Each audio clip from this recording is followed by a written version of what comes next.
Pag ganitong niluluto mo, bay, siguradong taob ang isang kalderong kanin nito. O siya, magandang araw mga kaibigan. Halika't magluluto tayo ng paborito ng mga Ilocano. Buridibod ang tawag naman nito. Yan, may kamote, sigarilyas, dahon ng alugbati, at ang isasahog natin ay daing na alamang at may bagoong. O siya, pisahan na natin. O, buksan ko ng kalan. O, dito na yung kamote na tinadtad ko. Ilagay ko naman yung buto ng sitaw. Ayan, wow. Napakayami po nito. Takpan natin at antayin maluto. Wow, ayan, kumukulo na. Lagay ko yung daing na dilis, yung tira-tira kong dilis dyan na sinangag. Isama ko, masarap din ito sa dinengdeng, kala nyo. O yan, kumukulo na, amoy pa lang, ulam na. O.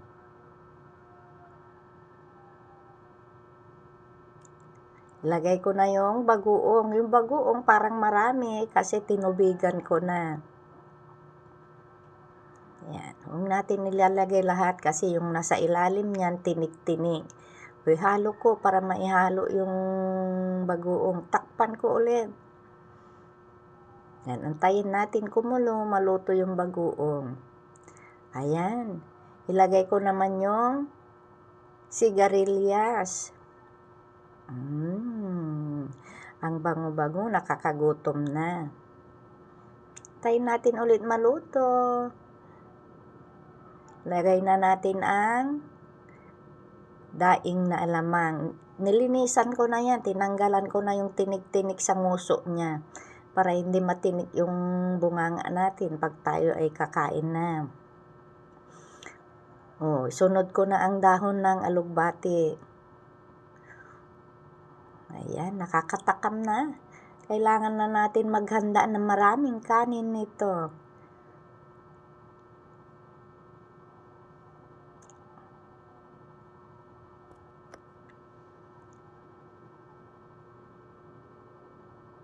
O, lagyan ko na ng bechin.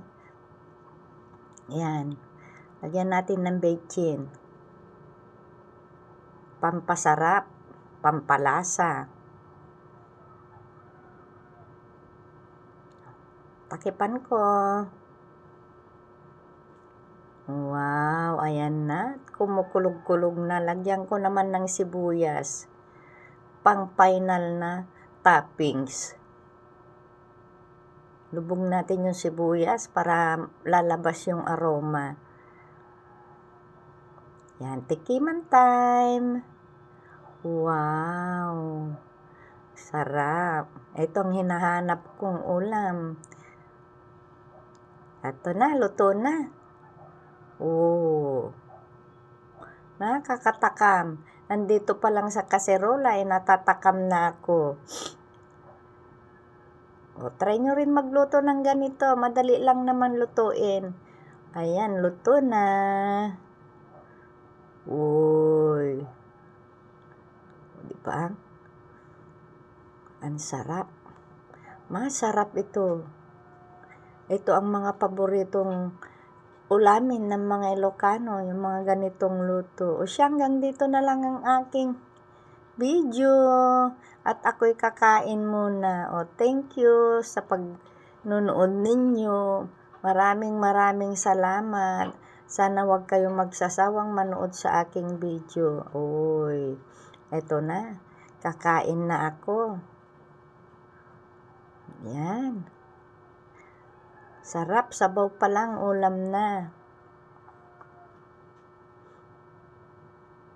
O, tikman na natin ang ating buridibod. O, gulay yan, gulay. Wow. Yummy.